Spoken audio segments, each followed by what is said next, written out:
is Raga. Welcome back to my channel and welcome to the part 2 of my USMLE Step 2 CK exam experience. If you guys have not seen the first part of this video yet, I will link it down in the description box. In today's video, which is the part 2 of the same video, I want to talk about how I found the questions of the Step 2 CK.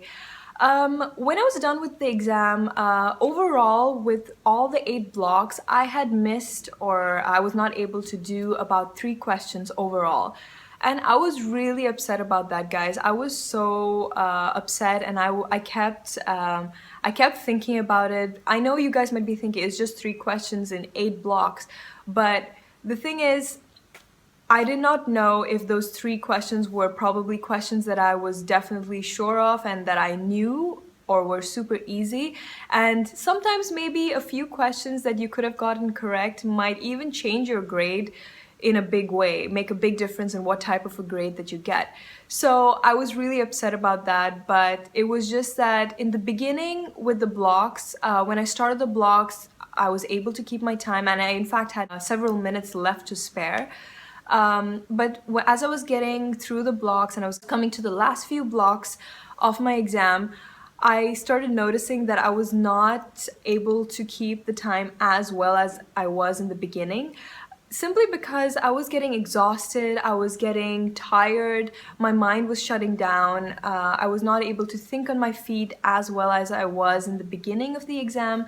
And for that reason, I started realizing that I was sort of struggling for time towards the end.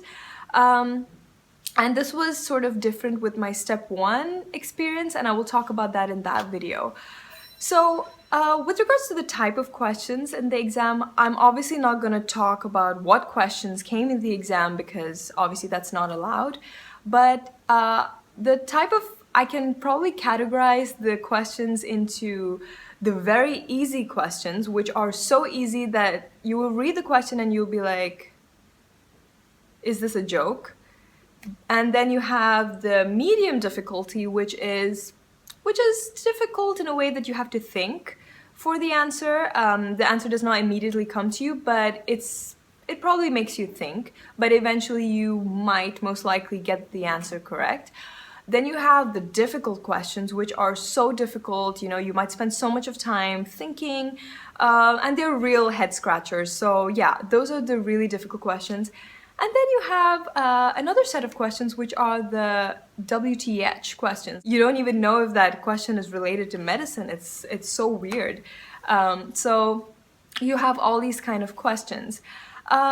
With regards to the length of the questions, I felt they were very comparable to the UWorld questions, and I remember thinking during my exam as I was solving the questions, I felt that the UWorld really helped me out to sort of get used to answering these type of questions, and that's why I keep telling you guys, please subscribe to the UWorld as early as possible in your preparation, just so that you get used to these questions and answering these questions and the type of questions. And I would say when you're doing UWorld, try to train yourself to read the question and be able to concentrate completely the first time so that you just have to read the question once. Because if you lose your concentration while reading the question and you have to read it a second time, that can also cost you a lot of time. So I would say try to train yourself in the beginning itself with UWorld to just fully concentrate when you're reading the question for the first time so that you don't have to read it again. And another thing that really helped me, which I sort of did while I was practicing with UWorld, was that when I read the question, I don't look at the options in the answers immediately. What I did was that I read the entire question and I did not look at the options yet. I would then think about what I think the answer to that question is. And once I have an idea of what I think the answer is, then I'll look at the options. And if that option is there in the answer, I would select that option. The thing is, what I did sometimes unintentionally, and which really affected my answer, was if I read the question and directly looked at the options, and then I look at how all the options look so correct, and then I start questioning myself of whether I thought about it in the wrong way or whether I was thinking in the wrong way, and then I might pick an option that was wrong in spite of the fact that I had the correct answer the first time in my mind. So I would not suggest that, guys, and try to do this technique where you don't look at the options straight away and you first think about what you think the answer is and then look for that in the options. I think that's the best way to get the correct answer in the first go, because the options that the USMLE questions have are meant to distract you, and that's why they're known as distractors.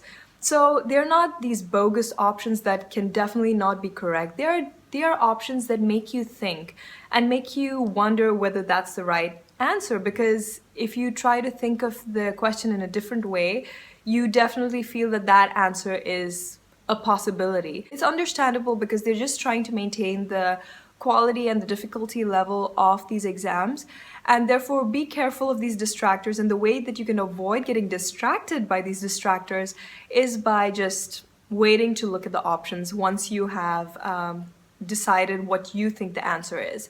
Another thing about the Step 2 CK exam was that there were these questions which were drug ads or these horrible biostats questions that were so long and so difficult. They are questions that can make you easily spend a lot of time on and make you lose your time for the other easier doable questions. So while I was doing the exam, on the side on the bar where they show the numbers of your questions, it's easy to detect these type of questions because usually they will have two questions put together, which is part of the same question, and you will see two questions with a sort of a rectangle or a box that surrounds both the question numbers, and that indicates that that's usually a drug ad question or a biostats question. So when I was doing my blocks and doing the questions, when I reached that kind of a question, I would skip those questions for the time being and try to finish the entire block, and with whatever time I had left, I would come back to these questions and try to think about it or solve it. The reason I did this was I would rather be able to spend my time in the block on questions that I know or that I can definitely figure out, rather than wasting too much time on drug ads or biostats question, which I would maybe get wrong anyway. So with whatever time I had left, when I would go back to these questions, I would try to think and try to make logic out of it, and sometimes I would figure it out and get the answer correct. Or I would still not figure it out with just a little bit of time left, and then I would just take a wild guess and select an option. But at least that's better than missing questions or not being able to answer any questions. Let me just look if I've missed out on anything about the exam. So yeah, I think I've covered everything that I wanted to say for the exam.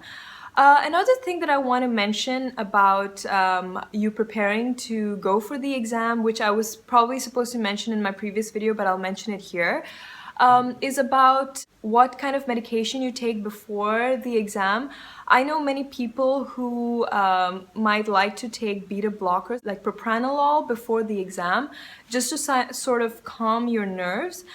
Well, it's obviously everyone's personal opinion and everyone's personal choice whether they want to do that or not. But if you want my honest opinion, I would not suggest that. I would not suggest any of you to take beta blockers before the exam, simply because I believe that that adrenaline rush and that nervousness that you have sort of helps you in a way to do the exam and think on your feet and be able to answer the questions in a timely manner. Obviously, if you are too stressed and you just cannot function when you're too stressed, obviously that's a different story. But I'm talking about the normal amounts of stress and the adrenaline that you get is actually good for us when we take an exam or when we're in an exam situation. It helps you be able to take the exam and be able to think on your feet and do the exam in the time that you are given. And I sort of feel that if you take a beta blocker like propranolol, it sort of dulls down this sympathetic response, which might make you too calm, I would say, and maybe you would not get the benefits of having that adrenaline rush for your exam and that ability to answer questions in that stressful situation. This is, again, just my opinion. I don't know if you guys agree with me or not, but this is just my opinion and I'm just sharing it with you. At the end of the day, this is your choice and you can do what you think is best for you. And this is simply just my opinion. So yeah, that is all that I had to say about my USMLE Step 2 CK exam experience. Let me know if you guys have any questions with regards to this exam experience. Leave a comment in the comments bar below and I'll try to get back to all of you. And again, I'm mentioning if you guys have any new suggestions that you have for future videos, please let me know in the comments bar below and I will definitely take a look at them and work on videos based on your suggestions.